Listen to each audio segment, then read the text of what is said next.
Hello there and welcome to the Hornets Hive. We're going to be here for every Premier League match day, both home and away, as the 2019-20 season comes to a conclusion. This evening, we welcome the visit of Daniel Farke's Norwich City, who currently sit 3 places and 7 points behind Watford in the Premier League table. I think it's fair to say they don't really come much bigger than tonight. It's the start of a run of 3 games in the next 10 days that will hopefully see us bounce back and the Hornets all but guarantee their Premier League survival. Nigel Pearson has been keen this week to emphasise that Watford's destiny is very much still in their own hands, and that message is sure to form part of his team talk ahead of kickoff behind closed doors a little under an hour from now. The Hornets Hive enables all Hornets fans to enjoy the game with their friends by using the inbuilt watch-along facility.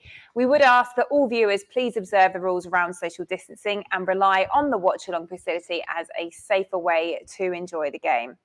Now, the Hornets Hive is all about you, the supporters, so we'd love to hear from you via the text function. It's available in the right-hand panel of your screens. Please pop your question or your comments in the box and we'll put as many as possible to our panel throughout the evening. Remember, however nervous or excited or frustrated you might be, please do keep the comments and the questions clean and respectful if you would like to be featured. Don't forget to let us know who you are so we can give you a shout out. So please click on the username that you currently see and that will enable you to change it to your own. Right, that's all the housekeeping. So let's get this show on the road. Once more, a big warm welcome to this evening's Hornets Hive. We're very fortunate to have been joined by a number of Watford legends already during the last few weeks, and this evening is no different. My first guest tonight was a real fan's favourite and will be a familiar face to Hornets Hive viewers already. He scored 43 goals in 127 appearances for Watford, has played for Brighton, Stoke City and Burnley, and has also played in both Spain and the USA. So it's a very warm welcome back to Gifton Noel-Williams. Hi, Gifton. Hello, Emma. How you doing? I'm all right. Good. Wow. Yeah, I say that. I don't know about you. The nerves in my stomach actually woke me up this morning. But how are you feeling out of this one? I've got a bit of both. I'm a bit nervous, but I'm excited at the same time, because I think I'm nervous because it's a big game for Watford. It's a big game that they have to win. It's a big 3 points. Right now, if we don't win this game, then it gives Norwich a time to catch up, a little time for them to catch up. But for me, I'm a bit nervous because on the other side, I think Norwich are a good team and it'll be interesting to see what they do tonight. But it's going to be a good game to watch. Gifton, you've played in some massive games for Watford. From an emotional point of view, how does it compare preparing for these matches as a pundit now versus as when you were a player? I'm just as nervous, probably even more nervous. When you're playing, you can do something about it. You get a bit of butterflies before kickoff happens, and you're out there, out of the races, ready to play football, and it's in your hands. But at the moment, when you're watching, you're so nervous because you're anticipating what's being said, what's going to happen, how the boys are going to come out, are they going to come and start fast, are they going to start slow? So it's more nerves, I think, right now as a pundit. Yeah. Well, it's great to have you back with us. Now it's time to introduce our second guest this evening. He blessed us with his presence on Saturday, the 4th of July, for our show ahead of the Chelsea game, and made such an impression on the viewers that we asked him to come back and join us, but for a little bit longer this time. He's an ex-Watford captain and established international who played in a Confederations Cup, a Copa America, and a World Cup for the USA. Having started his career in the 9th tier of English football, he went on to make 200 first-team appearances for the Hornets before leaving to join the Vancouver Whitecaps, where he spent the final 4 years of his playing career. It's all the way live now from Vancouver. We are delighted to be joined by Jay Demerit. Hi, Jay. Hi, Hornet fans. How are you? Even from far away, it seems like I'm so close. Well, yeah, it feels like you're here in spirit, certainly, at Vicarage Road. So what time is it over there? Is it breakfast time? It's breakfast. I got my coffee. I mean, there's nothing better than to wake up and watch football. We were talking about this on air. At least I don't have that festering of my day so far to make me nervous. So I'm up and at 'em, ready to go. So here we go. It's a big game today for Watford, that's for sure. Yeah, very true. I mean, for us, we've had all day to think about this one, but you've just managed to roll out of bed and here you are. Have you managed to stomach any kind of breakfast, or have the nerves put you off a little bit of your appetite? More of a light breakfast guy, so I had a little bit of granola just to keep the stomach where it is. But yeah, I'm looking forward to my coffee and that nerve, and that's about it for now. Well, it's great to have you both here together on the Hornets Hive, both Watford legends. But sadly, you just missed each other as players at the club together at the same time, didn't you? Gifton, you left in 2003 and Jay arrived in 2004. I say you missed each other. You have actually shared a pitch just in opposite dugouts. Gifton, I think, might have fonder memories of that day. It's incredible. Just seeing Jay and us talking. Now we don't play against each other no more. It was so funny when I first met Jay. He was at at Northwood. And we played a game there, and he absolutely kicked lumps out of me for the whole game. And I was wondering, who is this guy? This guy is he's just a rash. He was on me for the whole game. And then I finished the game, and then about 2 weeks later, I looked across the road at the changing rooms, and I saw the same guy again. I was like, what is this guy doing here? And then for the next 2 weeks, Jay consisted in just kicking lumps out of me for the next 2 weeks. And it was so amazing that a year later we got to play against each other. And, I've known Jay ever since, and he's such a nice guy. But at the time, I was thinking, who is this guy come from nowhere and just coming into my club, into my dressing room? And now he's just kicking lumps out of me. And now I got to realize that was Jay Demerit. That's who it was. Well, that game you're talking about must be the friendly, which you were spotted in effectively. So kicking lumps out of you, Gifton, actually did Jay a lot of favours, I think, that day, right?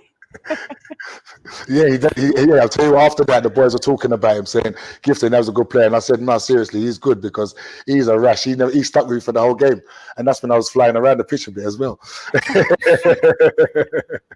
I remember those big elbows, that's for sure. You got to take a few of those big elbows before you accept them. So, I remember those days, getting used to English football and playing against guys like Gifton that are just, you got to be up for the fight. Second, you got to be up for 90 minutes. So, those types of things were my first challenges when I got to English. So, again, thanks for breaking me in. No, you got to tell me I think you done a good job. I threw you my best elbows at you in training and in the game, and you still came back from more. I was like, no, this guy's made of good stuff, man. Real good stuff. Well, it's great to have you both with us. Before we take a closer look at tonight's game specifically, just wanted to get your thoughts on Project Restart more generally. Jay, when you're watching over there in Vancouver, are you a crowd noise on kind of person, or do you try and take the opportunity to listen to an empty Vicarage Road? I like the crowd noise. Again, I know it's artificial. I know I can see that there's no one in the stands, but for me, it's like, again, especially with that EA algorithm where, when it goes to a corner, the crowd noise goes up. And, I think for me, I would prefer the crowd noise just because it makes me feel a little bit more into it. I feel like when I only hear the players talking, I feel like I'm at a behind closed doors training session or something. So it doesn't make me feel like it's supposed to, in my opinion. Bring me that noise, man. That's what it's all about. and Gifton, on that note, it seems like some teams have really made a flying start as part of Project Restart. Others a little bit slower, like Norwich. But why do you think that is? I think Norwich have a certain playing style, where they like to knock the ball around. It needs to be smoothed over. It takes normally 5 or 6 pre-season games for them to make their mistakes, to understand the movements of how they're going to play, and then they kind of get their rhythm. I think with this restart, they never had the time to really get their rhythm. So these first three or four games have really been there kind of getting the rhythm. And I hope that they haven't found the rhythm for today's game. Lots of love coming in via the chat function, which is great to see. We've got someone who's changed their username, Gifton, to Gifton's biggest fan.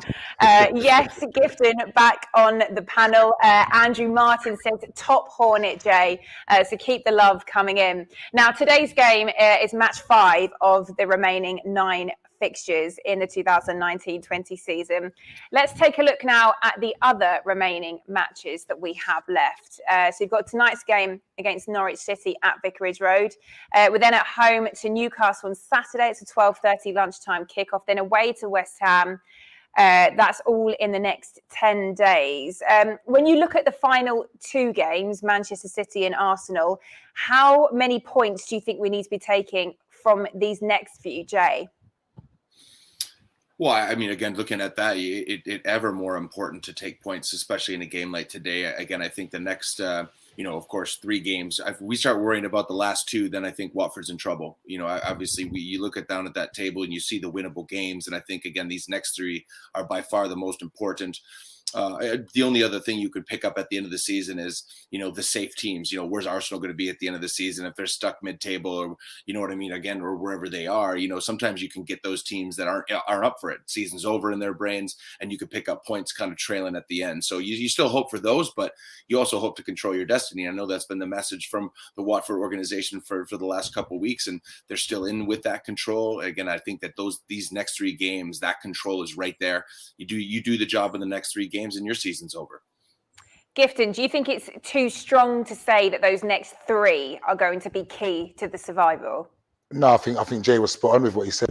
The next 3 games are 9 points that we have to try and fight for. Now, whether we get 7 points out of the 9, whether we get 6 out of the 9, whether we get 9 out of the 9, but the next 3 games are massive games. I don't think that the Watford dressing room would like to come into the last 2 games really depending on a win against Man City or a win against Arsenal. Whether we're playing home or away, you don't really want to play against those teams and really desperate for points. As Jay said, it could be a good time to play against them because they could put the youngsters out and they could be in their exhibition kind of mode, and Watford could hit them. But who wants to go into those games really worrying about points? We want to be going to the last 2 games thinking to ourselves, we're safe. We can maybe bred some youngsters to play in the last 2 games, and Nigel Pearson is sitting there relaxing with a big cigar in his mouth, thinking about making plans for next season. That's what we really want to be doing. I mean, we'd love to see that, wouldn't we? I suppose the other thing is the final games against Manchester City and Arsenal, they are very tough, but neither of them have had the perfect restart. They dropped points to the likes of Brighton and Southampton, so might give us some hope. We've had a comment come in from Malbird suggesting 5 points will be enough to stay up to the end of this season. But if we have a better goal difference than Villa, that's worth an extra point. Jay, how many points do you think it's going to take? I would probably say more than 5. Again, I think because I do think that it's a factor that teams aren't fit. So, there are going to be some upsets there. There are going to be some teams that are still trying to find their form. So I would say that maybe they're a little bit more. I would say 6 or 7 would be about safe. Again, just because they do control their destiny with teams around them. Especially starting with today, you can put Norwich to bed just by today's performance, and I think that starts to, if that happens, and that breeds the next version of points, and I think, today it's such a massive game. Again, I look at today being the most important game of the season by a mile. Yeah, not to make you more nervous, Emma, but yeah, yeah, thanks for that, Jay. Just to remind you just how huge this evening is. Not that we needed reminding. Paul G in the USA wanted to know what our thoughts are on tonight's team. We're going to get to that very shortly, Paul. But first, it's time to take a look back at some classic matches from the Hornets Hive archive now. This evening's offering includes 3 matches against tonight's visitors, Norwich City, including the 2-0 victory from earlier in the season. Watson, flicked on again by Deeney. Ighalo trying to shrug off Basong, still going Ighalo. This time he does find the back of the net. And I think it's safe to say it's been coming. Mbakani. Redmond back to Mbakani. Mbakani with the finish. And it's a very good finish too. Deulofeu drags it away from Tete. Deulofeu again. Gray! Super finish! What a smart goal from Andre Gray! A cheeky, chirpy strike, and Watford have a 2-goal cushion.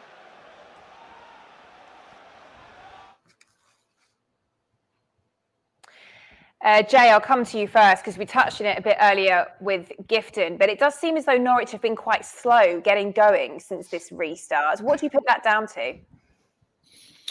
Well, I mean, there's always a couple of reasons. One is just it takes teams to get back on the track. Once 3 months off is a long time. If you think about generally, even from an off season of what a full Premier League season would give you, normally guys are getting 2 months off, maybe not even a month and a half tops. So, it's one of those things when you have this kind of crazy break, and then you got to get back and find your engines again and find guys form. And I believe, especially at the top level, it's a form issue, and it takes a while for guys to find form. It takes that score to get 2 in a row, to find that scorer's touch to score 10. So, I think that all teams are suffering from that a little bit right now. And again, I think Norwich is certainly one of them. And again, some of that breeds the lack of confidence because you're sitting at the bottom of the barrel. And, I think all those factors play in. And then I think the third factor is just scoring, same idea as Watford, who's going to step up and try to find that net to kind of become that scorer that every team in the Premier League needs to stay up. You have to score in the Premier League or you cannot stay in this league. And that's the priority. And I think Norwich and Watford are both suffering from that. So today will be an interesting game to see who can get on that score sheet. Yeah, you mentioned there, Jay, lack of goals. Timo Pukki hasn't scored in his last 9, almost 10.5 hours without scoring for Pukki.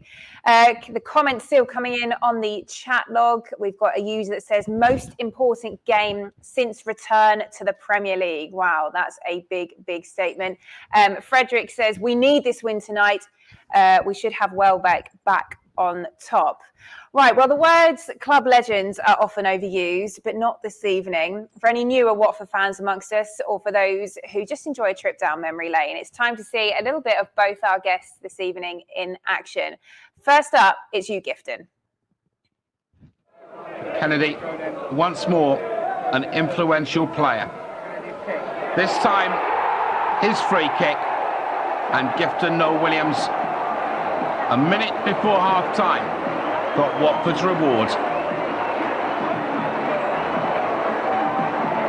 With Michel Donga out of the side with what had been diagnosed as an abductor muscle problem after the game against Ipswich, Noel-Williams knew he had a chance. His first of the season.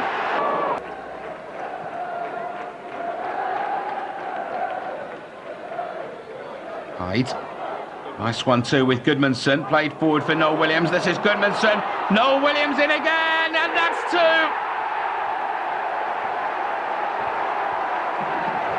And that surely completes the afternoon with a guarantee of 3 points. Been a long time coming. Gifton, I can see you smiling away watching that. What's it like watching it back, those fond memories of you at Watford? That's me in my youth. You can never take them days back. Just playing on that pitch. And I was looking at the pitch earlier today, and just playing on that pitch and running up to my favorite corner after I scored is just bring back happy memories. Yeah. Yeah. I mean, I mentioned in your introduction, you've played at a number of different clubs, but I think we said last time you were on the Hornets Hive, you said, your best playing days were here at Vicarage Road. That's despite playing with rheumatoid arthritis, because some people might not know that about you, but that's something that you started suffering from at the age of 19. Yeah, when I was 19, a lot of people, Watford fans know, some don't know, but I had the bad injury against Sunderland, and it just brought rheumatoid arthritis in all over my body, and it was one of those things that was hard at the time, but I got through it. I had good physios, I had good people around me, and I was able to come through the other side and continue my career for another 11, 12 years. So I thank God for that. Playing with rheumatoid arthritis, I don't think there's many footballers out there that have played with it. So to play with it and to still manage to do 11 years after having it, I thank God for that fact. You mentioned there were some people that had a part to play in making sure you could still play, the physios, you name dropped there. What about Elton John? Because actually he played a big part, didn't he, in sort of managing you during that time, during your playing days? As a lot of people don't know this, but I almost owe the rest of my career to Elton John, because he was in America. He saw a newspaper advert of a medicine called Embryo.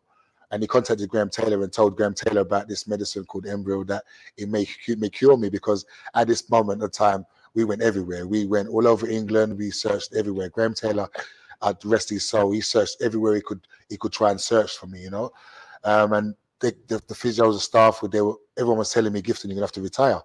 and everyone was upset. You can't retire at 19. And all of a sudden, Elton John came out with this miracle article that said that there's a drug in America, Boston, that can cure me. So it was wonderful. We paid for all my treatment, everything. I flew over there with Luke, the physio, and he paid for my treatment. He paid for everything for me. And if it wasn't for Elton John, I really wouldn't have been able to restart, I don't think, because I would have had to end my career at 19. So I can officially say Elton John saved my career, yeah. Wow, what a big statement that is. Elton John saved your career. We've got a lot of love coming in for you, Gifton. Gifton Noel-Williams, absolute legend. Christian says, my first ever match was in 2001 and Gifton scored 2 against Sheffield Wednesday. I was hooked on Watford ever since. I love my first game back from injury, that was. Yeah, I remember that game. Lots of people pleased to see you back on the Hive tonight. We've seen some of Gifton's best bits. It's now time to see some of Jay's best moments from his time in a Watford shirt. It's an incredible clearance that was off the line. Absolutely brilliant by Demerit. A back heel back over his own crossbar. How about that? Great football all round. Great little pull by Golly. Look at this first touch by Ken. He's fully aware. He just can't get enough pace on the ball. What about that for a clearance as well? Fantastic. Fans have just seen that on the big screen again. Realised just what happened. Demerit's there, Mackay's there, bit of jostling going on between Kazanishvili and Henderson. Back towards Mackay, who at least has kept it in. Buatsa across, Demerit's header and a goal! Jay Demerit scores and puts Watford back in front. Oh, this goal was all about keeping the ball live in the penalty area. Malky Mackay does a good job on the far post in the first place, and they just keep it in the danger zone, and eventually it's put in by Demerit. Knocked on at the front, helped back on the far, hooked in again, and there's Jay Demerit with a glancing header. Jay, you can really see the passion all across your face when you're involved in those goals there. Do you think, because your story is such a fairy tale, you know, you were playing football in the 8th, 9th tier and then came to Watford, did that make you appreciate your career here even more? Yeah, I think so. You know, I think that there's a couple things that really come to mind. Is one, you know, first you have to have the willingness to stand in the room and give it a shot. You know, and that came from taking a risk of you know, leaving America with nothing but a backpack and very limited non-league opportunity. But then from there, you know, then you have to show what you have, and then the team has to give you an opportunity. And again, I owe Watford so much and Ray Lewington, of course, being the manager at the time, so much for taking a chance on me. You know, you clubs, you know, don't have to do that. Managers don't have to do that. And again, I think there's a lot of factors that go into why, but at the end of the day, you know, they took a chance on a renegade American that decided to take a chance on himself. So, you know, I love that situation. I love being a part of that. I think that was also part of the great relationship that I was able to forge with Watford. I think you know, both parties really appreciated that and that relationship, and to see it grow, what it came into over the years, and 200 games and captaincies and all that kind of stuff that comes along with that privilege. It's you know, again, it was always just a great fit, not only just from, you know, my life as a community, you know, person growing up in Green Bay, Wisconsin. You know, we're a community built team. You know, we live and die by the hearts on our sleeves, and it is all built on that. And I always found that, you know, Watford being a community club first, and for me having been built from that, really helped that relationship grow and really helped it feel special from the start. Well, Jay, like Gifton, there's a lot of love coming in for you. We've had a comment here that suggests Jay won it for us in the tunnel in Cardiff and then on the pitch. Another comment from Malbur saying, Jay, the best thing that has come out of America by far. There we go. Especially right now. Well, some great memories for both Jay and Gifton there, but now it is time to turn our attention to this evening and take a look at this evening's team news. Well, after his showing in the last game, lots of you were keen to see Danny Welbeck involved in the starting 11 tonight. He is one of 2 changes. Adam Messina also coming back in. So those 2 replacing Mariappa and Chalobah. Gifton, I know there was quite a big smile on your face earlier when you saw Danny's name on that team sheet. What do you make of this as a starting 11? Yeah, it's a good starting 11. It'll be very interesting. I would probably prefer them to play a 4-4-2 and give Danny and Troy, a bit of support up front and give Danny a little run up front. The other day, he looked really, really sharp when he came on. And I thought with him running off Troy and just picking little bits of Troy, and maybe it could be a scrappy game or balls going up to him could be really great. But tonight I think he'll play wide on the left hand side. But I think just having Danny in the team with a bit of energy will hopefully give us a bit of another goal for it as well. So hopefully it was someone that Troy can play with. Jay, we've had a comment coming in from Kevin that says the script is written for Troy tonight. Big games see the big players turn up. Would you agree with that? Can you see him really rising up to tonight's challenge? I think so. And, we don't have to question what Troy Deeney brings to a team. He's done it over and over and over again for, a decade now, making sure that, he shows up on big games. He's done it before. And I guarantee you he'll be looking to do that again with his mindset. He knows he's the leader in that locker room. He wears that armband for a reason. I do believe the team does look for him to be that player. And I see these types of occasions. I agree with Kevin. This is when the big boys turn up. This is when, a Troy Deeney turns up, and he's done it before. And I guarantee you that Watford locker room will be looking for him to do that again. But I agree with Gifton, having a Danny Welbeck, someone who is fresh, someone who is looking for an opportunity to prove to Watford fans that he belongs there. Again, I think that kind of combination can be killer. Again, especially at a platform like tonight where they'll have an advantage over a team like Norwich, who has let in goals, who is down at the bottom of that table. So there's no better opportunity for Troy Deeney and Watford today. And Gifton, your thoughts on this Norwich side tonight without Todd Cantwell, who's one of their key players, but we've still got the likes of Emi Buendia in there. Pukki, of course, who's not quite scoring goals at the moment, but we know what he's capable of. Yeah, Buendia is their danger man right now. Obviously, Pukki is the man who's get the main goals, and he's the main goal threat. But Buendia, when he gets the ball, he's always looking forward. He's a player that's always looking forward, always looking for that killer pass. And I think if we keep him quiet and we keep Pukki quiet, then we should be all right today. All right. Well, with Jay already in place, it's now time for us to join our other favourite American, live from the East Coast of the US. A football analytics journalist and co-host of the Double Pivot podcast, who has consulted for the likes of ESPN. It's a big Hornets Hive welcome back to our friend, Mike Goodman. Hi, Mike. Hey, Emma. Let me add to the J-Love by saying I don't want to date him. He's only a couple years older than me, but he was part of the 2009, 2010 era U.S. teams that really made me fall in love with the game. There we go, Jay. You can certainly come back on the Hornets Hive at any time. I'll take it whenever I can, Mike. Mike, right, let's get crunching the stats then. I think the feeling is that Watford need to attack Norwich this evening. Does the data that you've been studying support that?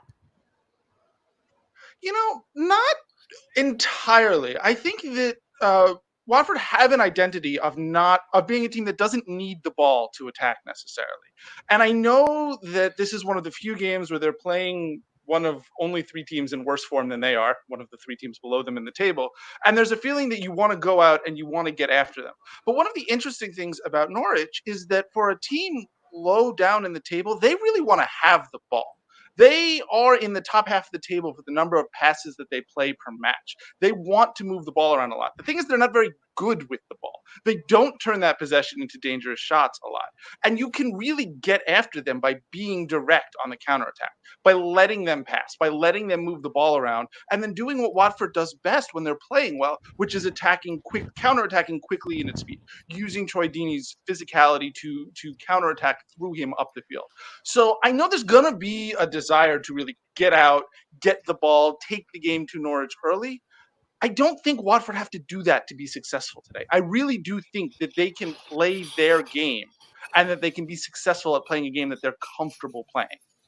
Right, so all very well then when Norwich have the ball, but what about when Watford get it? You mentioned the role there that Troy might play, but what about the likes of Danny Welbeck? What do we need to do to get at Norwich? Yes. So one thing that Watford needs to do better than they typically do is they need to turn those counterattacking chances into good shots. Despite the fact that they're direct, despite the fact that they want to wait for teams to become unsettled before they attack them, on average, their shots aren't great shots. They're only when we look at expected goals, we look at the sort of the average, quality of the shots that a team gets. Per shot, Watford's expected goals are very average. And what you need today is to really get at Norwich's exposed backline. So what you need is to look at Sarr and Welbeck in space and have them make the extra pass. Have them make, instead of settling for a 20-yarder with a couple of defenders in front of them, play Deeney in, wait for support, make sure that you're getting the best chances in the box that you can. And I think to that end, it's a really exciting lineup today. I think that you like to see Welbeck on the, as a second attacker on the wing who will get into those really good attacking areas. And you're kind of maybe happy to not see Pereyra in there, who is a player who frequently turns those attacks into sometimes worldies, but a lot of the time the sort of kind of 20-yarder against an unsettled defense that you're looking to avoid. So I think if the match is going well today, what you're going to see is it's okay if Norwich has the ball, and it's okay if Norwich is moving the ball up the field, but you want to look at those counterattacking opportunities and see that they're turning into really, really good attempts in the box, as opposed to more speculative efforts. Well, Mike, we've had a lot of love this evening for Gifton and Jay. We've actually just had a comment about you. Teza says, love Mike, with the heart eyes emoji. So you're gonna have to join us again on Saturday, all right? I will be back, and hopefully we'll be situated even better, since it's been a struggle the last few weeks. Yeah, it certainly has. Well, Mike Goodman, thanks ever so much for your time. Let's hope the maths, the data comes into practice, and we do get the right result tonight. That was Mike, our football analytics journalist. Right then, cheers, Mike. Half an hour to go until kick-off at Vicarage Road. Huge game. There's no getting away from it. Watford playing bottom of the table, Norwich City. Time for a couple of questions for our panel. So Christian's been in touch. Jay, this one's for you. What did you think of Ben Foster's prospects when he first came on loan to us for 2 years? Oh, I mean, for us, it was such a gift for us, because he was such a talented young guy. He came in with an incredible amount of talent, and I think A.D. Boothroyd again was the manager then, so he was kind of young and hungry, and he surrounded himself with young and hungry on loan players like Chris Eagles and Ben Foster and those kind of guys that were coming from these big clubs, but had that kind of fresh energy. And what I loved about Ben and what he brought best to that team, especially then, was his distribution. Again, when you have guys like Ashley Young on the wing running down that wing, and he can distribute him and deliver the ball the way that Ben Foster was able to do in those first couple years when he was there, it just totally transformed our team. It brought us to a whole new level of what we could do up front. Again, Marlon King, Ashley Young, we had some great weapons up there, and Ben's delivery was a huge part and as to how we kept the ball at the other end of the field. It made my job easier, that's for sure.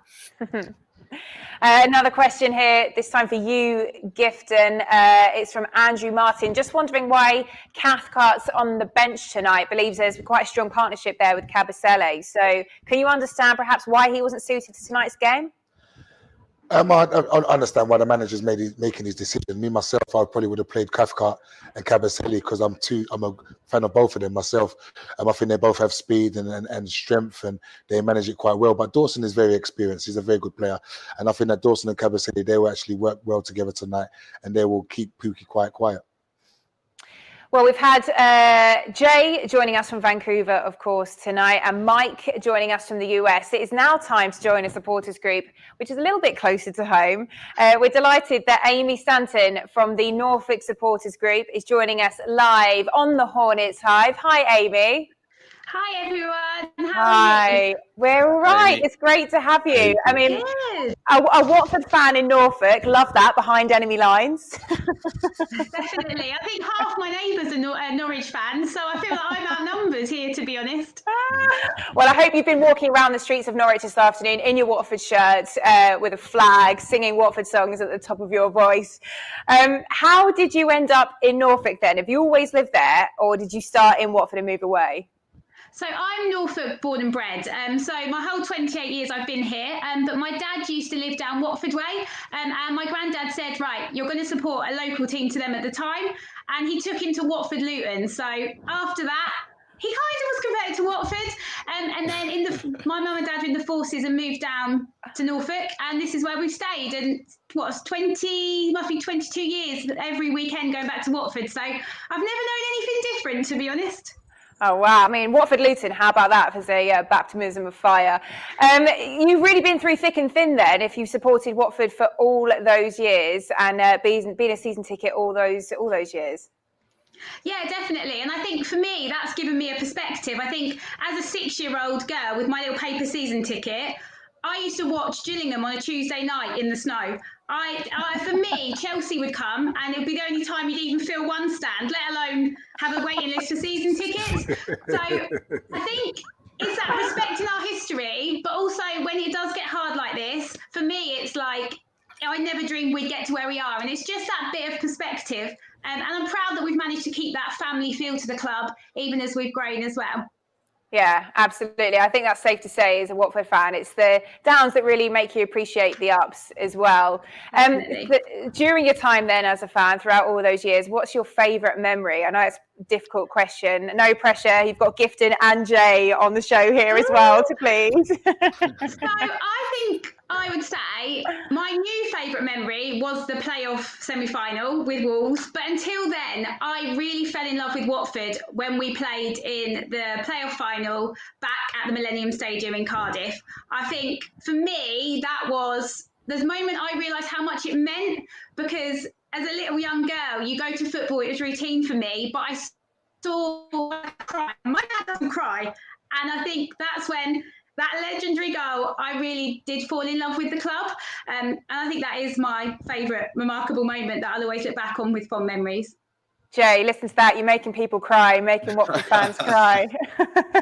Making me cry over here. Jay, to listen to that, how does that make you feel that you've had such a big impact on someone's life? That moment has stayed with Amy forever.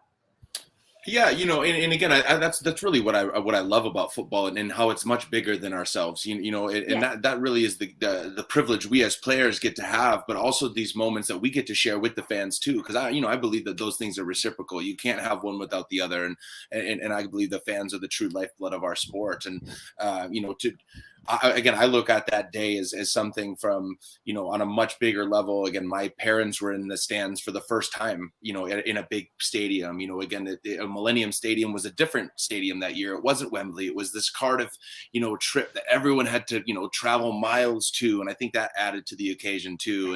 And then you have the occasion, Watford to walk out against a good Leeds team and wipe the floor with them the way that we did. And, to be the well-oiled machine that A.D. Boothroyd had made us into that year.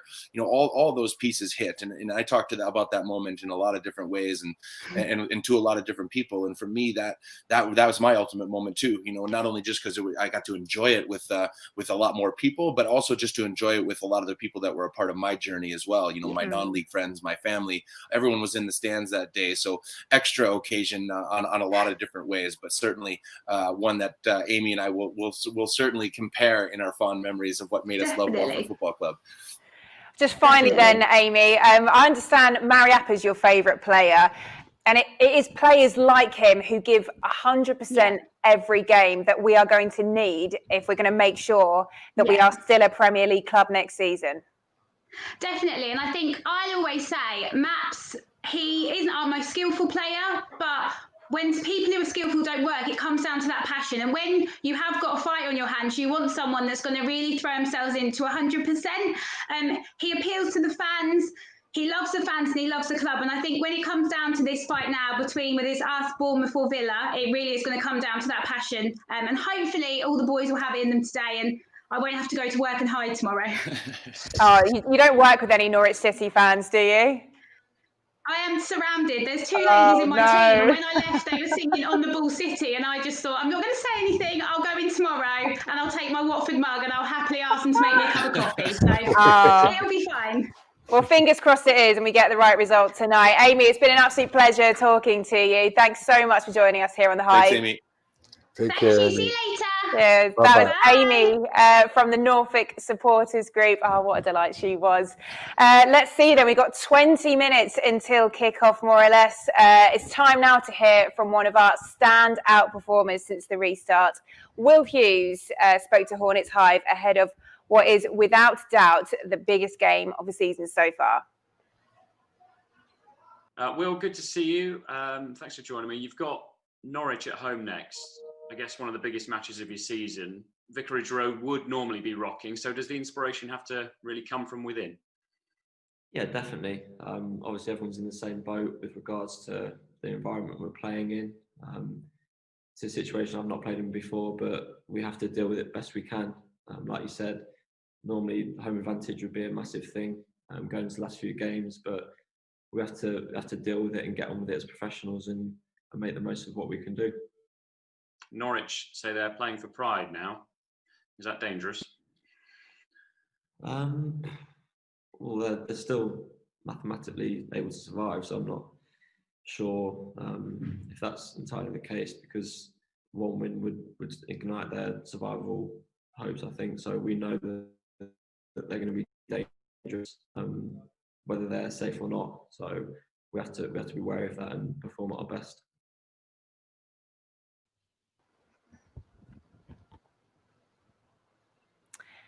Gifton, I mean, there's no arguing, is there? Will Hughes, despite the general team performances, he's shown some real spirit, hasn't he, in these last few games? Yeah, he's been one of the top performers in these games. His energy, his quality on the ball. The one that's he's never shied away from nothing. He always wants to get on the ball. He always wants to try and make things happen. With that left foot of his, I think his left foot and his work rate and his energy they brings to the midfield, I think will be really, really big for the team going forward for these last games. Still got the questions coming in using the chat function, which is great to see. We've got a comment here, actually. This will make you laugh, Jay. It's from Christian. You're the reason I have an argument with my wife. I still say the playoff final 2006 was the best day of my life above my wedding. Well, I don't like to be a part of domestic disputes, but if it's for scoring goals, then it's fine. Alan B says we're all over the world, rightly so. I mean, on the last show we saw we're all over America, which is great to see. On that note, Jay, how did captaining Watford help you move to the MLS to captain the Whitecaps? That's from Felix. Well, that's a good question, because MLS and I would say my experience at Watford are very different. They are still different leagues, and I would say the biggest testament to the difference is the pressure.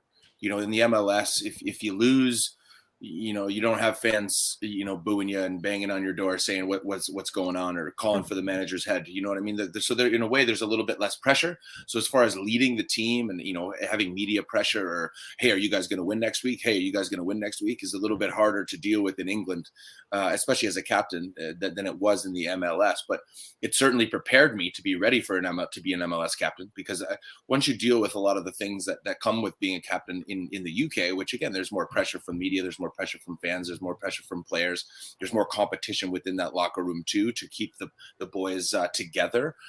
So I guess what that does is that prepares you for anything. I would say it's one of the hardest environments in England to lead, and that really helped me kind of hit the ground running in the MLS, because it was an expansion team. The Whitecaps came into the league in 2011, and when you're a brand new team with 25 guys that haven't played well together, it's pretty hard as a leader. So I think that Watford experience really prepared me to be in a position to lead the MLS team. We'll keep the questions and the comments coming in using the chat function, and don't forget to change the username to let us know who they're from. So just over 15 minutes to go until kickoff at Vicarage Road. Time now to hear from another supporters group. So welcome to the East Anglian supporters group and their representative, Jerry Liddell. Jerry, welcome to the Hornets Hive. But between yourselves and the other supporters groups, I guess we're quite well represented, aren't we, in your corner of the world? We do our best. We do our best. Fly that flag in East Anglia. Absolutely. Tell us then about your supporters group. How long have you been around for? How many members do you have? I think we've got probably, well over 100. We're covering across, obviously, Norfolk. We wrote that in. We sort of built this on the back of the Norfolk Hornets, really. So Amy's group.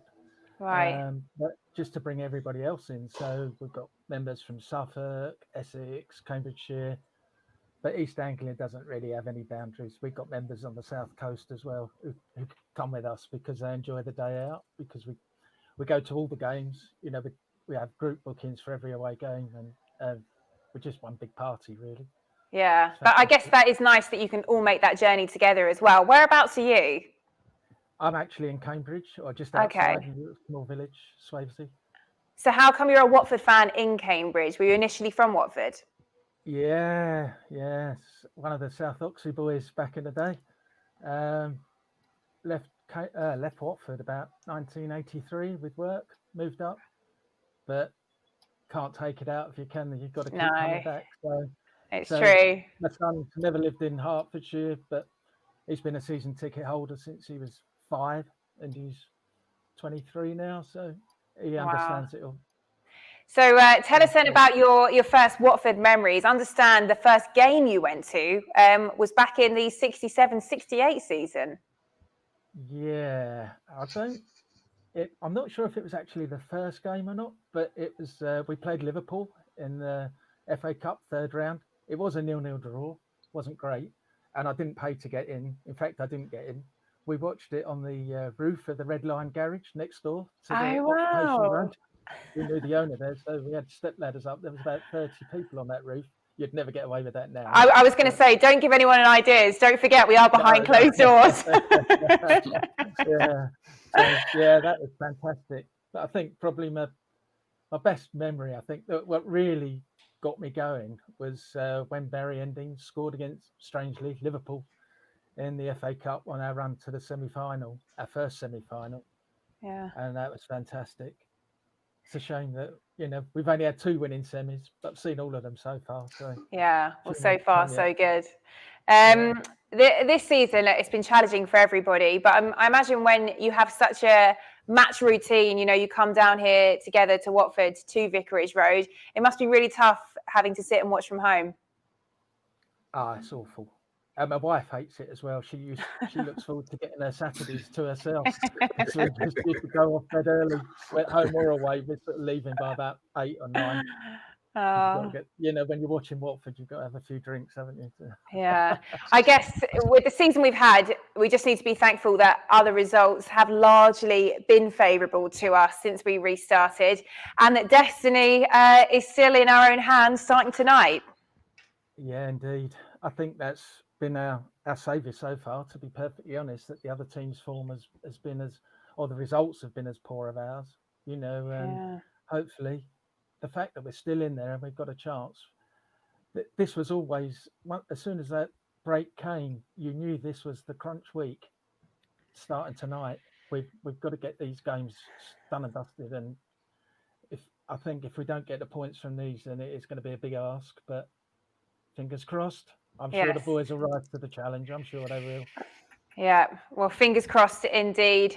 Jerry, enjoy the game from Cambridgeshire. We're looking forward to having you back here at Vicarage Road.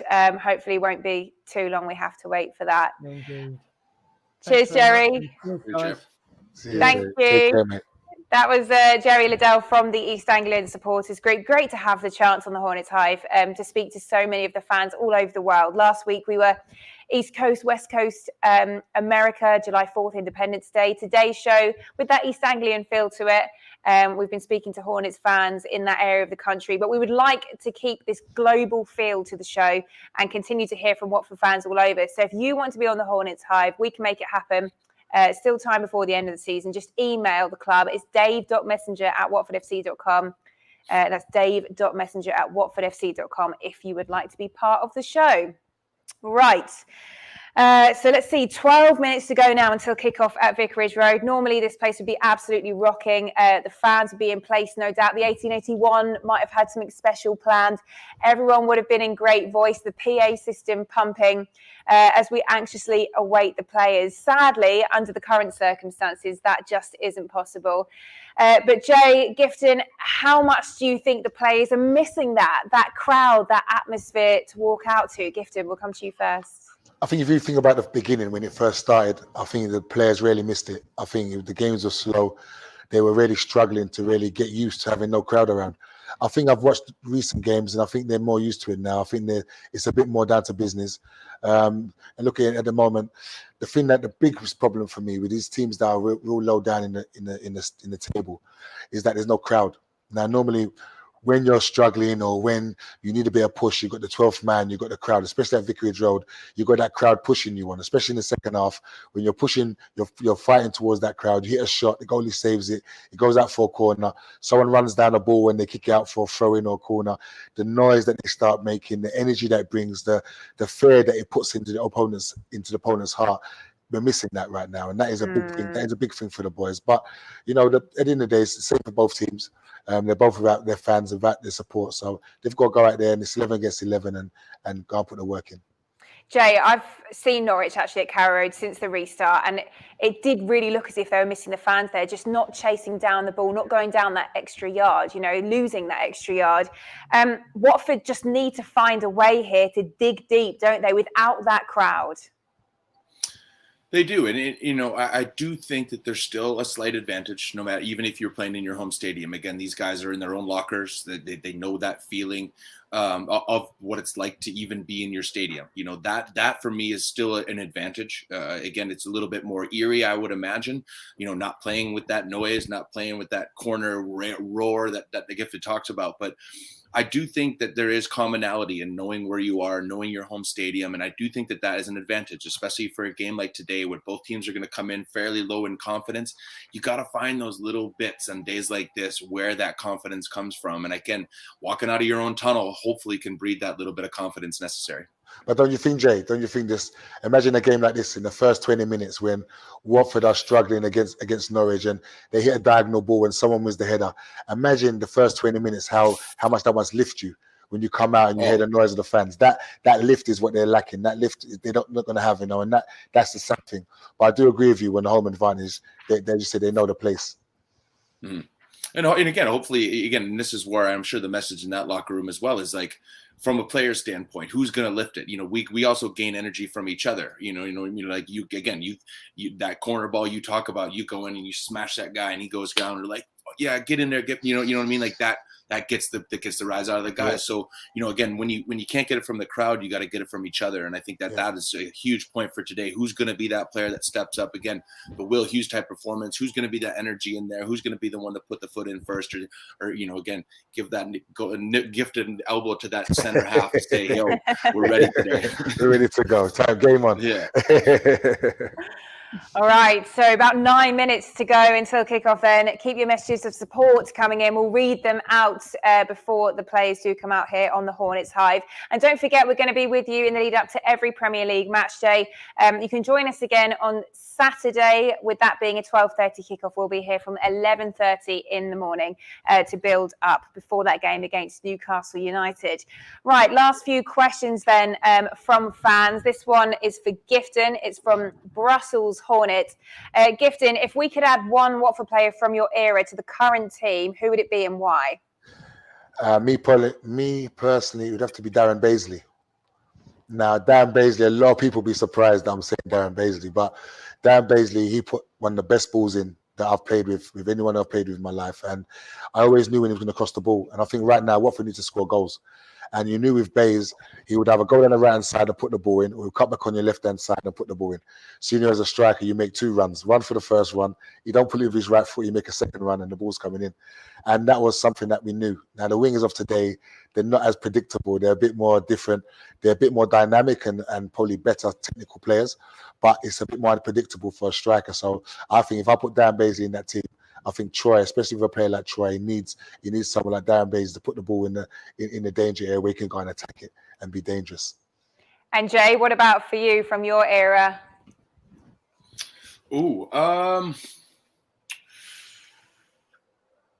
Well, again, let's stay in on the scoring. Marlon King, a bit of swag up there, a bit of that rose thorn type in someone's side. You know, I that's what I loved about Marlon, what he brought to that game. He brought an attitude, he brought an arrogance that just true number 9s seem to have. And I think we need someone up there right now that's gonna, again, take the game by the scruff of the neck and do the job up front and score that necessary goal. I was going to say myself, but I thought that might sound big. I thought you were going to. You were like, me. Oh, jokes aside, Gifton, it would be great to see you back out there.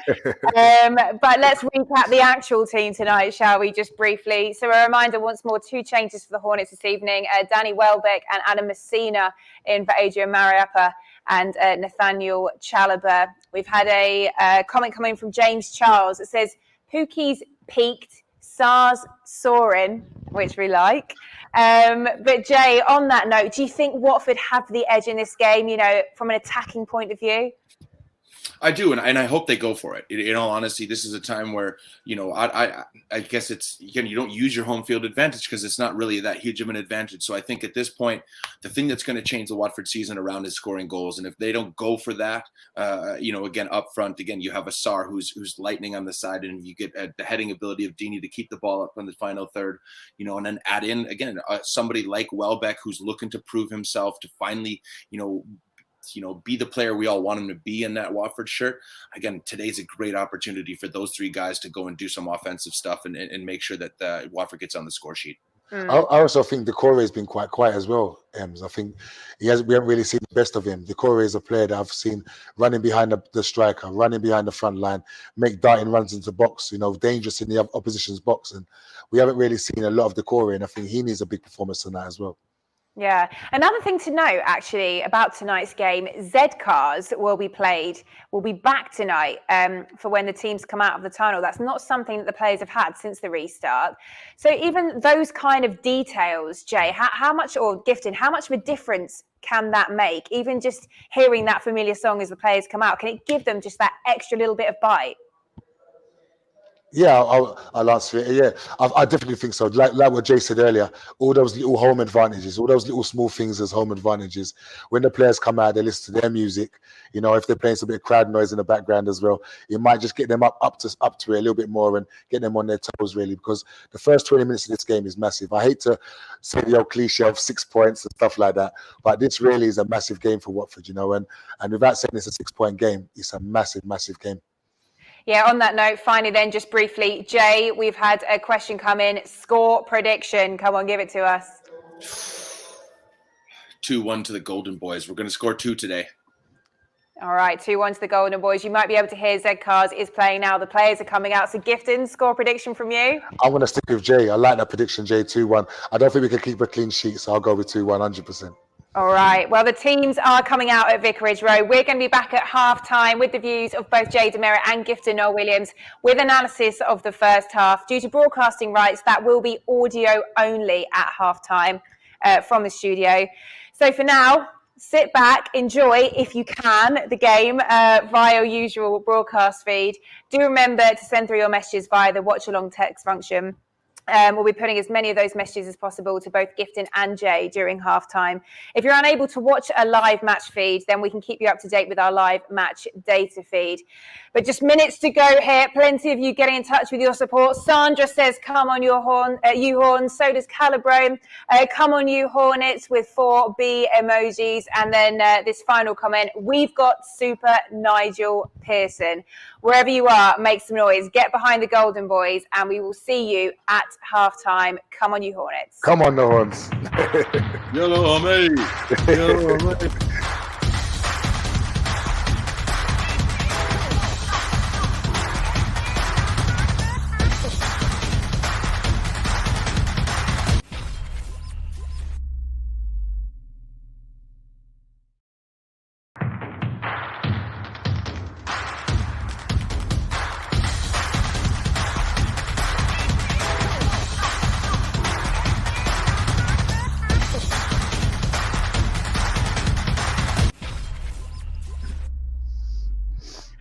So full time here at Vicarage Road. Watford 2, Norwich City 1. How good does it feel to be able to say that out loud? Wow. Danny Welbeck's overhead kick, enough in the end to get us all 3 points. And what a vital 3 points they may be. Gifton Noel-Williams and Jay Demerit back here on Hornets Hive with all the reactions. So let us know your comments, your thoughts. How relieved are you to see us get over the line here today? What did you make of the performance? Who was your man of the match? What did you make of that goal? What a strike that was. Let us know via the chat function. It's on the right-hand side of the page. And make sure you change your username so we know exactly who the comments are coming from. Wow, it's the 17th then, but a 4-point gap now between us and the drop zone. Just can't get enough blaring out on the speakers in the background here at Vicarage Road. It's so good to be able to hear that playing again. Gifton, we were sat together watching that game and you were cool, calm and collected throughout. What was it about the way that Watford were playing that made you so sure that they would hold on and win 2-1? There's a few things. There's not only the way Watford were playing, but also the way Norwich is playing. Number one, I've watched Norwich play a lot recently, and they've played quite similar. A lot of possession. They work the ball very well to the final third, but when they get to the final third, the extra punch, the extra go for it is not really there. That final ball, that final run, that last touch is always missing with Norwich. So watching the game, I just felt that they had a lot of possession like they normally have, but it's just empty possession. And I thought the way that the Watford was set up, they had 11 men behind the ball. Everyone was set ready for the counter-attack. And, I just had that inner feeling that 2-1's enough. Danny's goal was enough. Danny's goal was enough. And I felt so confident all the way through. Yeah, I mean, Jay, what a strike that was. It was similar to Dawson's in that in the circumstances Watford are in, to go for a goal like that. I mean, I know he's a striker, but just to have the character and, the positivity, the motivation to go for something like that and then to score it. Wow. Well, I think, we talked about the man of the match on some of these comments, but, for me, it's him. It started with his work ethic, and we talked about that at halftime. I feel like he added that little bit of energy up front. He closed people down all day, and he took his chance when he got it, and he worked for that chance. He deserved that chance. And you could see, that's a goal scorer's goal. You could see if he sees the ball up there, he sets his feet. He's done that in training. You can see that he's done that a bunch of times. And I think it's just nice for him to get, it's his first goal. So it says a lot about, what he wanted to bring to the table. We asked for a player like him to step up today, and that's what happened. And, Jay, that's what we pay the money for big players like that to step up. And, Sarr was amazing. He's running. I know Danny's the man of the match, but Sarr was just a constant threat for the whole game, I thought. And the second half, he really let the left back know that he's about, and I'm sure the left back has got his shirt in, and we're driving on to Norwich tonight with Sarr's shirt. Yeah, their left back is he had a tough day today, but again, that's what you want from your young guys that, like you said in the first half, was just he looked a bit more fearless today. He had that back like he had at the beginning of the season. He was taking guys on without fear. The first couple games after this break, he didn't look like he had that, but today he looked back to that fearless self, taking guys on, being that nuisance down the wing that he has been all season. And like you said, I agree. Those two guys for me are the guys that stick out the most. Yeah, 100%. I mean, let's not hide away from the fact, though, there were a few scary moments. I think it was Adam Eder that had that opportunity that he lunged out for, couldn't quite connect. But I suppose when they miss opportunities like that, you're left thinking, well, actually, Gifton, this could be Watford's day. Yeah, and it's just not Norwich's time. They hit the post. Norwich hit the post the last game, and later on, Eder hit the post. Today, they had that vital chance, and I just had the feeling that it's not Norwich's time. And I thought that today was Watford's day. No matter what Norwich threw at them, if they threw the bus and the kitchen sink at them, I had a good feeling that whether it's Foster or whether it's the back line, we would have kept the ball at the net. Let's talk about Watford tactically then, Jay. In the second half, when Will Hughes was taken off, I think on social media there were a few fans that thought the alarm bells were ringing a bit at that decision. They weren't sure whether Cleverley would have the same impact, but how do you think he played? I think he played well. I think Tom always adds a spark. I think Hughes being out of yellow, again, I think that was part of the tactic. I think when you're on a yellow and you have to have that engine room going in there and breaking things up, I think, again, Hughes had done a good job of that so far. But, again, there's a lot of energy in that team. I think there's a lot of good engines in that Watford squad. And I think it was more of a like for like, let's get a new guy in there not on a yellow card who can get behind the ball and break things up. I think that was more of the tactical change than anything. Yeah, speaking of the energy, Gifton, you noticed something, didn't you? That Watford were employing this high press, but only really in that third right by Tim Krul, right when they were defending almost against their own byline. Yeah, I'm sure Nigel, the gaffer's done his tactics. He's watched the videos. He's seen all what Norwich do, how they play, and he's probably realised that Norwich do give the ball away in the fight in their defensive third a lot and give away cheap goals. And I saw the high press, especially when Cleverley come on as well. We saw it for the whole game, but when Cleverley come on, he really stepped up another level with the high press. And he started to press really high. And then when they got to the middle section, the middle third of the pitch, they kind of just dropped off a little bit and said, "All right, Norwich, you've broken us down with our first press. Now we're going to see what you do now. Can you break us down in our final third, or are you going to give us the ball back and we're going to counter attack?" And I thought they nicked the ball and counter attacked really, really well in the second half. And all credit to the gaffer and his tactics and the coaching staff and everyone there, because they got the tactics spot on for me. James says, we were like a completely different team today. Very proud of Watford, with 3 Hornet emojis. Wow, what result that has been. Watford 2, Norwich 1. The thoughts of Gifton Noel-Williams and Demerit here on the Hornets Hive. Keep your comments, keep your reaction coming in. Who do you think deserves to be today's man of the match? We're going to be back with more reaction shortly, just after this break. Both number 1.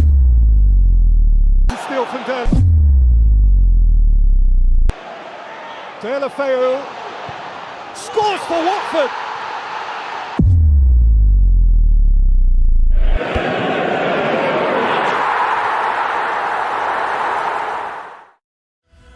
Some call it an icon, but you might call it the place where you met Mary. You might say Mum's magic car. We say digital innovation. But does it matter what we call it? You make a golf, the golf. So go ahead, sing, swipe, share, like, love, live. With the all-new, all-digital Golf 8.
In the tunnel.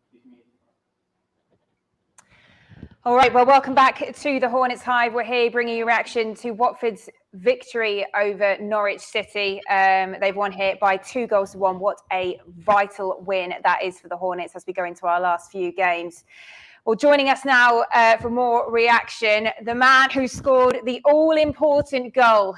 Welcome along to the Hornets Hive, Danny Welbeck. Oh, he's not there. We've lost him. Well, hopefully he'll be joining us very, very shortly. But I can't even imagine the emotions in that tunnel at the moment, Gifton. You've played in some huge games at Watford. What do you think the vibes are there? What do you think Nigel is saying to the team after that performance? You know, we've done it. We've done it. I told you we've done it. I told you we'll stay up. You know, I think they're happy. They know it's not over yet, but you know, you could imagine how happy they are. It's a big milestone off their backs. You could imagine they're just celebrating. They know that they're a long way to safety now, you know, by winning this game today. And I know all of them must be really happy, really proud of themselves, because if you looked at the games that the last few games that they've played, they didn't really look like they had it in them to really come out and produce a performance like that. So well done to the boys. They worked hard, and I'm sure they're all celebrating down there and very, very happy. Yeah. With that, Jay, how much of a job does Nigel Pearson have in his hands now, in that wanting to kind of use his positive energy and channel it in the right way for the Newcastle game, but not letting these players get too ahead of themselves, because there's still a job to do here? Yeah, and Nigel Pearson's not the kind of person that would let them do that. I think he's certainly someone that has inspired them in so many ways. He's now known for this, so we know that he has those qualities, and he's certainly brought them again for Watford right now. So I think it's just about enjoying this moment, win it today, enjoy that moment, but now it's back to work tomorrow. All right, well, judging by the noise I can hear in my ear right now, I think Danny Welbeck, the man with the all-important goal, can now join us on the Hornets Hive. I think he's just sticking his headphones on. I can hear applause in the tunnel. I think he's getting a lot of people going past him, slapping on the shoulder. So hopefully Danny is with us now. He's just sticking his headphones in. Danny, can you hear us? Yeah, I can hear you. Listen, congratulations. What a goal. Just take us through those moments. I mean, you're a striker. It's going to come naturally. But what a finish that was. Yeah, it was obviously it was a great goal, and one that I'll be cherishing. Obviously, it's been a while since my last Premier League goal, and with the injuries, but it was great to get the goal and get the 3 points. It means a lot. You had to react very quickly, didn't you? Because, I mean, the way that the ball reached you, it was almost a bit of a stroke of luck, wasn't it? That it came off the Norwich player the way it did. Yeah. There was a little bit of luck to it, because obviously the ball's deflected, and then it just felt perfect for me, for the overhead kick to be there. And, I made that sweet connection, kept my eye on the ball, and, once I seen it go in, I was just over the moon. But even with all the experience that you've got as a player, all the big games you've played in, and the fact you are such a seasoned striker, you've been around a long time, it still takes a lot of confidence in the situation Watford are in to go for a strike like that. Yeah, well, I think it's important to, you got to play the game and not the occasion, and that's something that I've had with me throughout my whole career. I learned it as a young boy growing up in the academy at Man United, so these moments, it's playing the game, not the occasion. It's 11 v 11 at the end of the day on a football pitch, and that's something that you've got to kind of try and have that mentality. Absolutely. Just describe to us then the scene where you are now. Are you joining us from the tunnel? It sounded like you had people going past you, sort of giving you a slap on the back. Well done. Yeah. There's 80,000 people in here. It's going mad. No, I'm joking. No, I'm joking. It's pretty quiet.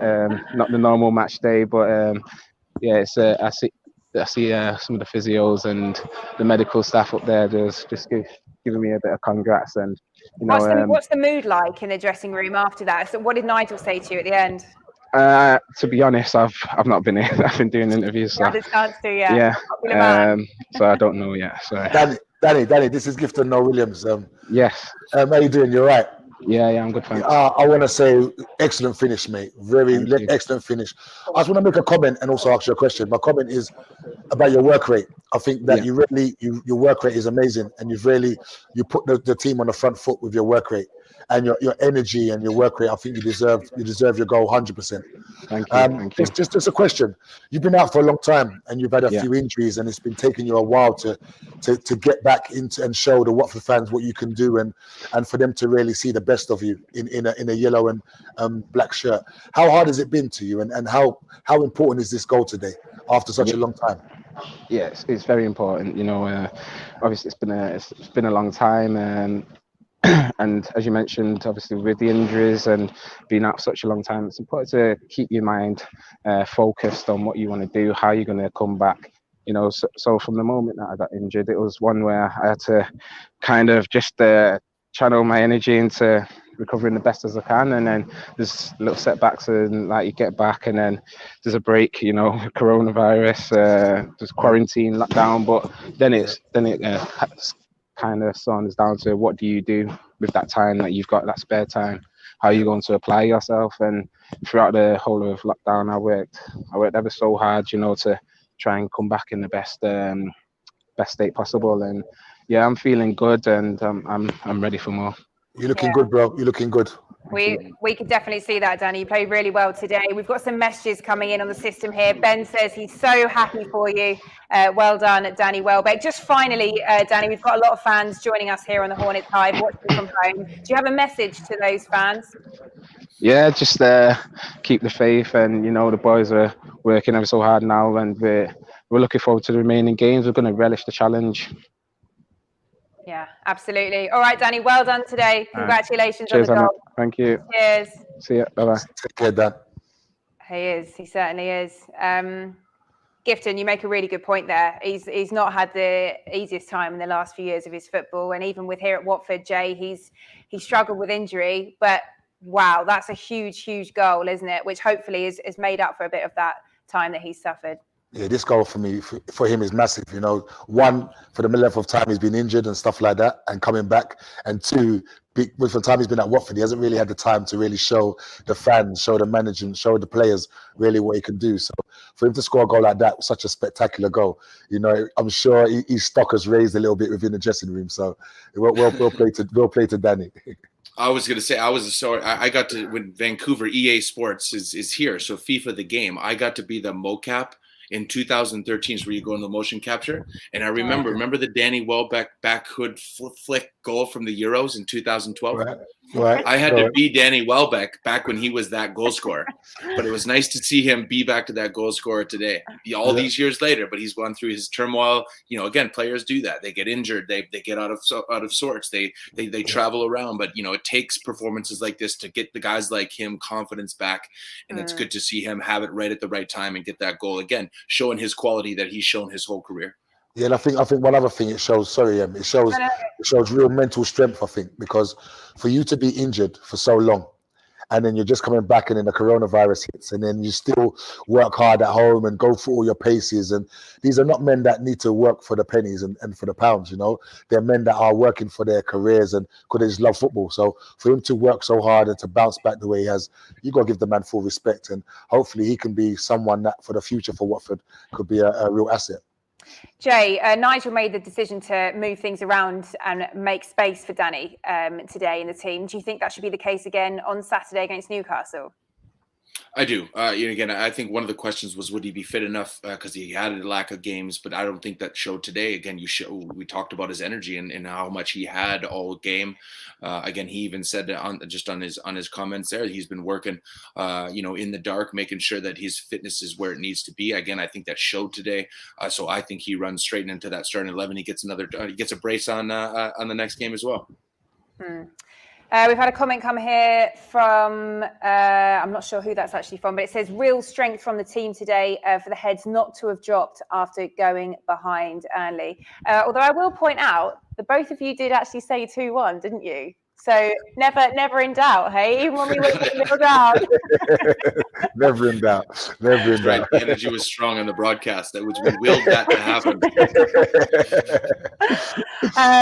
Right. Well, I think it's about time that we wrap things up here. I'm sure we could go on all night about this result. We really waited for it, and now it's here. Does it feel good? But do join us again on Saturday. We're going to be back building up to that Newcastle game. It kicks off at 12:30, but we will be here for a full hour of build-up before. So join us from 11:30 on the Hornets Hive. Then on Friday, the 17th of July, we now know the Hornets will be travelling to London Stadium to take on West Ham United. So Hornets Hive that evening will be live from 7 ahead of an 8 o'clock kickoff. But from us now, we thank you so much once more for joining us on the Hornets Hive. We hope you've enjoyed it. Gifton, Jay, it's been an absolute pleasure. This is obviously the lucky combination, so we're going to have to get you both back together at some point. Yeah, score predictions and all, but it's been brilliant. And thanks to all our guests that have joined us today here at Vicarage Road. A huge win for Watford. Now 4 points clear of the drop zone. We hope you've enjoyed the show, and we look forward to seeing you again on Saturday morning. Good night.